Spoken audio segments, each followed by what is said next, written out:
আজকে মাত্র 4 মিনিটের এই ভিডিওতে আপনাদেরকে শিখিয়ে দিব হাতের কাছে থাকা কয়েকটা উপকরণ দিয়ে কিভাবে এই অসম্ভব মজাদার রসমালাই রেসিপিটি আপনারা তৈরি করবেন। এটা দেখেই মনে হচ্ছে না যে এটা খেতে কতটা মজা হবে।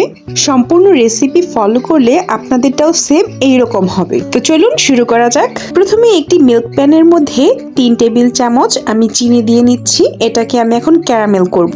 এখানে আমি টোটাল 6 টেবিল চামচ চিনি ব্যবহার করব। যে যেমন মিষ্টি খায় সেই অনুযায়ী চিনি দিতে পারেন। এখন আমি এটাকে ক্যারামেল করে নিব এবং খেয়াল রাখতে হবে ক্যারামেল যেন পুড়ে না যায়। এটা একটা সাইডে রেখে নেক্সট প্রসেসে চলে যাই। একটি পাত্রে 1 কাপ পরিমাণ গুঁড়ো দুধ নিয়ে নিব।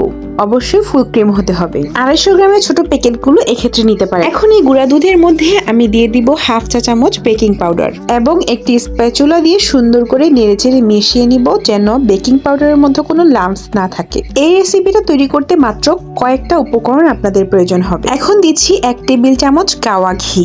এটা নরমাল ফ্রিজে ছিল তাই একটু শক্ত হয়ে গিয়েছে। ঘি, গুঁড়া দুধ এবং বেকিং পাউডার এই মিশ্রণটা এখন আমি হাত দিয়ে খুব সুন্দর করে মাখিয়ে নিব। আমার মনে হয়েছে আরেকটু ঘি লাগবে তাই পরে আরেকটু অ্যাড করে দিলাম এবং সুন্দর করে এভাবে হাত দিয়ে মাখিয়ে নিয়েছি।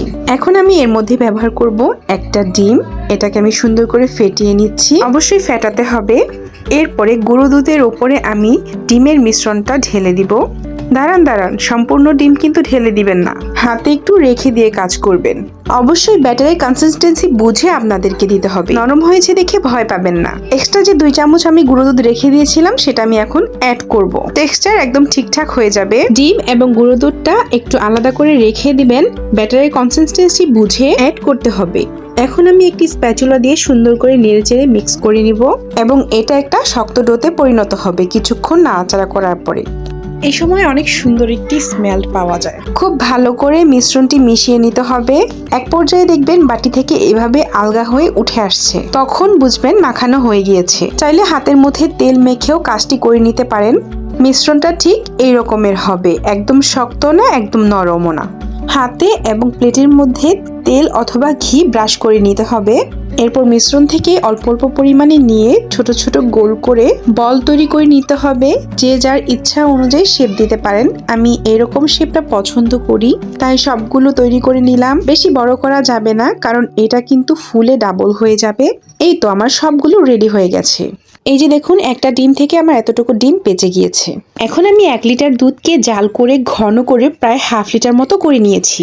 ওই যে আগে পাতে ক্যারামেল করে রেখেছিলাম সেটাতে এখন ঢেলে দিব। অবশ্যই গরম ক্যারামেলের মধ্যে গরম দুধটা ঢালতে হবে। এখন আমি আবারও চুলাতে বসিয়ে দিব এবং জাল করতে থাকবো এবং যে যার যার টেস্ট অনুযায়ী চিনি অ্যাড করবে। আমি এখানে এক্সট্রা করে 3 টেবিল চামচ চিনি ব্যবহার করেছি।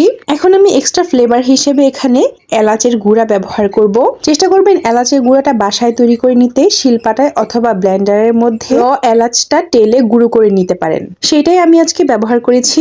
আমি আজকে এখানে গরুর দুধ ব্যবহার করেছি। বাজারের প্যাকেটজাত দুধ অথবা গুঁড়ো দুধ এখানে আপনারা পানি দিয়ে মিশিয়ে পরে জাল করে ঘন করে নিতে পারেন। এক্সট্রা ফ্লেভারের জন্য আরেকটু গুঁড়ো দুধ অ্যাড করলাম যেন তাড়াতাড়ি ঘন হয়। কিছুক্ষণ জাল করার পরে এইরকম কালার চলে এসেছে। এরপরে চুলার হিট মিডিয়াম লোতে রেখে আমি আগে থেকে তৈরি করে রাখা সব রসমালাইয়ের বলগুলো দিয়ে দিচ্ছি।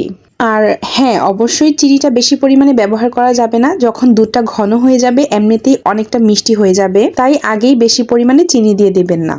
এই যে বলগুলো দেওয়ার পরে বেশি নাড়াচাড়া করা যাবে না। বলক উঠানো পর্যন্ত এই প্রথমবারই আমি নাড়াচাড়া দিয়ে দিলাম। এখন 10 মিনিট লো হিটে ঢেকে রাখবো। এই পর্যায়ে এগুলো অনেক নরম থাকবে, নাড়াচাড়া করলে ভেঙে যাওয়ার চান্সেস থাকে। চাইলে এভাবে একটু নাড়িয়ে নিতে পারেন। রসমালাইগুলো ফুলে একদম ডাবল হয়ে গেছে আর দেখুন কিরকম ঘনত্ব হয়েছে। এখন আমি সবগুলো রসমালাই সার্ভ করে নিচ্ছি একটি বোলের মধ্যে। কি সুন্দর কালারটা হয়েছে। চুলায় থাকা গরম অবস্থায় একদম নাড়াচাড়া করা যাবে না। আর খেয়াল রাখতে হবে বেকিং পাউডার অতিরিক্ত পরিমাণে দিবেন না। এই তো মাত্র 10 মিনিটেই আমার রসমালাই তৈরি হয়ে গেল। মেহমানরা খেলে আপনার ফ্যান হয়ে যাবে।